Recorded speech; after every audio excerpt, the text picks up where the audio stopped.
Okay, let's see what we're looking at for footage. Fire fronts burning out of control at emergency level. I wish it didn't take a track. Fire fronts burning out of control. Since we have these really nice little tracking points here, I think the best way to do this is going to be track camera. So we're just going to go ahead and do that, and that should do the trick. This needs to track through real quick, so I'm just going to go ahead and skip ahead to it already being tracked. Okay, and we have just tracked our footage, so let's go ahead and select our tracking points, and thanks to these little pieces of tape here, it looks like we got some pretty good ones to pick from.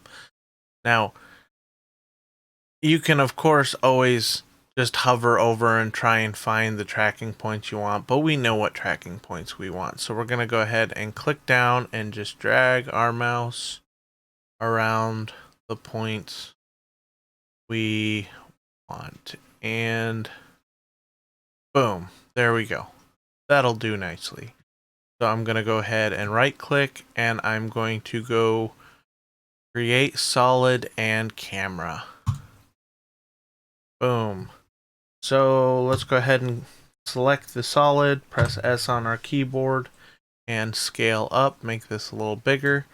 And now let's go ahead and do effects and presets, and we're going to look for CC Power Pen. Drag that onto the layer of the solid. Boom.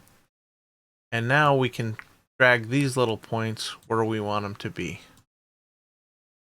So we'll start out by getting a rough estimate of where we want them to go before we zoom in and get too detailed with it. Okay, so now we'll go ahead and zoom in here. And we want it to be right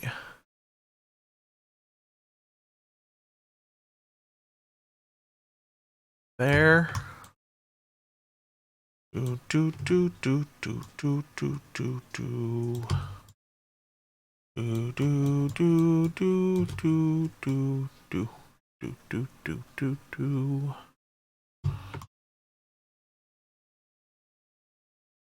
Whoa. And there we go.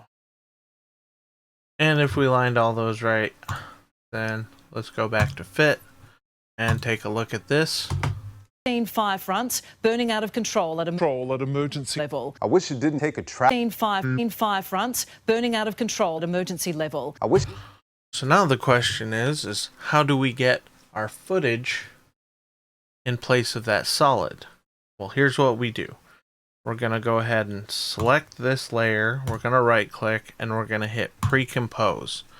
Now, when you have these two options, move all attributes into the new composition and leave all attributes, you want to leave all attributes. And what this is going to do is it's going to create a pre-comp, and the pre-comp still has on it the 3D camera tracker. It still has the power pin. It still has all that. So out here, it's still set up to fit the shot. Fire fronts burning out. But then if we double click on it, we have this solid here. So now we just take our news clip, drag it in here, and you might be saying to yourself, oh, well, if I do that, then I'm going to get this weird distorted thing going on here. Or if I try and scale it down to fit, then you're going to get this kind of weird action going on here. Well, in fact, what you want to do is you want to right click on it, go to transform, and you want to hit fit to comp. And what it's doing is it's taking it and stretching it to fit the shape of this layer, which it looks warped in here. But the thing is this is stretched into this shape, but then on our main comp, the shape is stretched to fit the screen. Ta-da! So let's look at our final results. And we'll let that run through and buffer.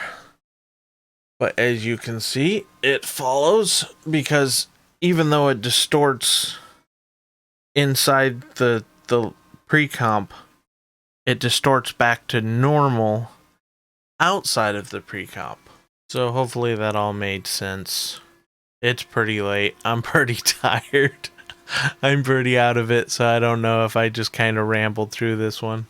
Fire fronts burning out of control at emergency level. I wish it didn't take a traffic. Fire fronts burning out of control at emergency level. I wish it didn't take a traffic. Fire fronts burning out of control at emergency. Okay, hopefully that was helpful.